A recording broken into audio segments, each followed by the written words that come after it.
Kain tayo mga kaulam, uulitin natin ang ating sinaing na sibrim, pero today ay nilagyan ko ng okra. Ayan. Dahil okra na lamang ang natitira kong gulay sa ref. Meron pa namang malunggay, kaso pang ibang araw natin yung malunggay. Kain tayo. Ako'y nag-iisang nakain mga kaulam at ang asawa ko'y nasa trabaho pa, ay hindi ko na mahihintay. Bismillah. 12:30. Bismillah. Sarap ng okra na. Sana hindi matanda.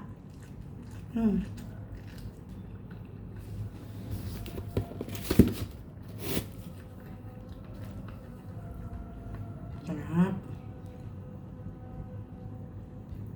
Unahin natin ang tiyan. Overload. Bismillah.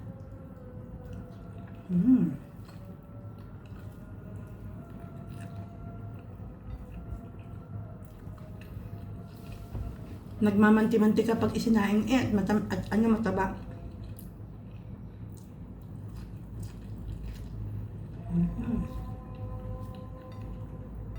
Kayo kayo mahilig din sa okra. May taang hindi naka ng okra.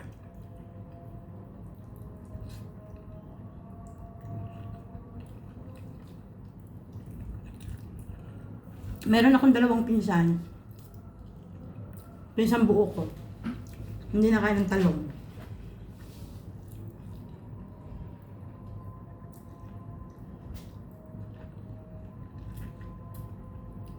Hindi ko maalala kung ako may inaayaw ang gulay. Lahat yata kinakain ko.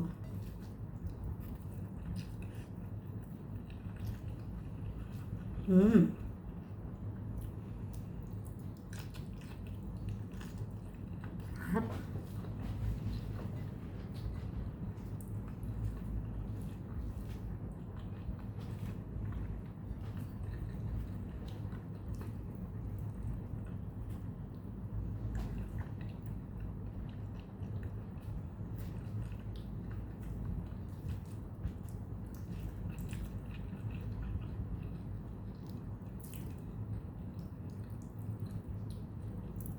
Wow. Parang iniisip ko talaga mga kaulam habang ako nakain. Kung anong gulay ang hindi ko kinakain. Parang lahat kinakain ko yata. Sa talong naman, yung balat, minsan, tinatry kong kainin. Dahil sabi niyo masustansya. Pero, pag prito, hindi ko kaya. Bismillah.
Ang mag-ama ko, nilutuan ko lang ng kanilang pagkain. Chicken musbus ang niluto ko sa kanila.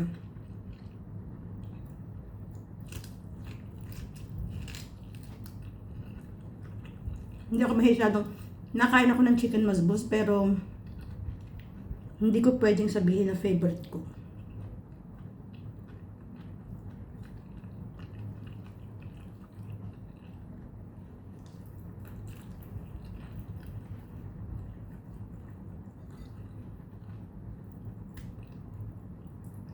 Mas okay pa sa akin ang ganitong kain.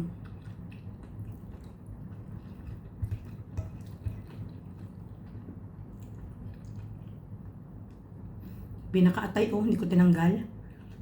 Yung bituka lang ang tinanggal ko. Sarap. Grabe.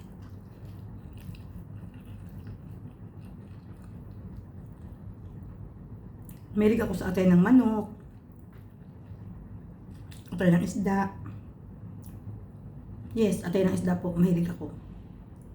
Nung kumakain pa ako ng baboy, nung bata pa ako sa Pilipinas, sobrang favorite ko atay ng baboy, grabe.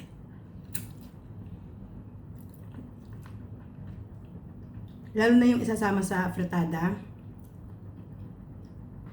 o kaya sa menudo, kahit prito, kahit simpleng prito lang.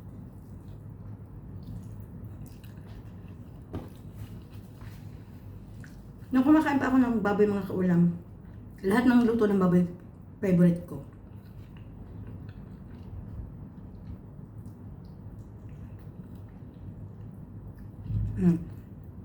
Mag-umpisa tayo sa inihaw, prito, adobo, sinigang, humba, naku, sobra. O tatanungin niyo ako, hindi mo ba nami-miss? Hindi. Kasi, pag isinapuso mo yung isang bagay, kailangan papanindigan natin yan.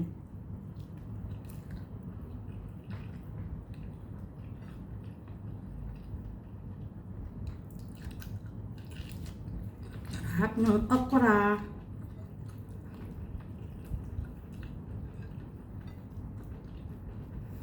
Bakit ang okra? Wala man lasa, pero masarap. Hindi ko alam kung paano natin sinasabing masarap ang okra, pero wala man siyang lasa. Hindi man siya mapait, hindi man siya matamis.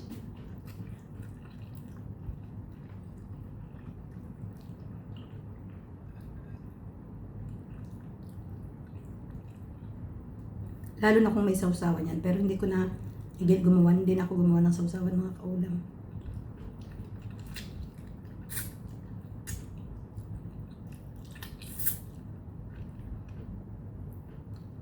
Kung napapansin nyo, paborito ko talagang part ng isda ang ulo.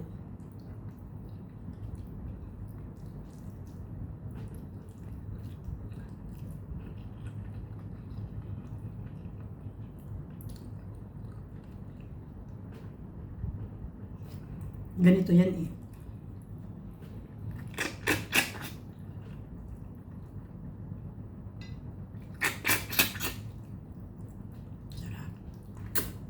Ganyan. Ang kumakain ng ulo ng isda.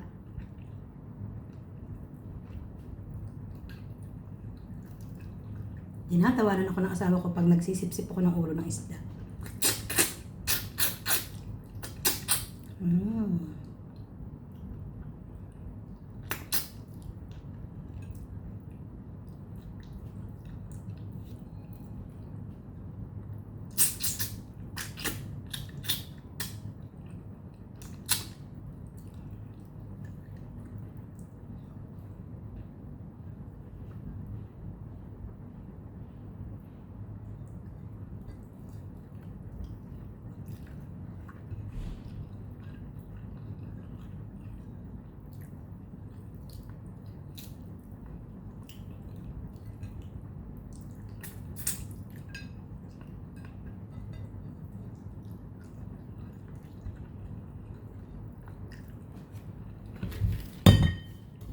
Tapos na tayo.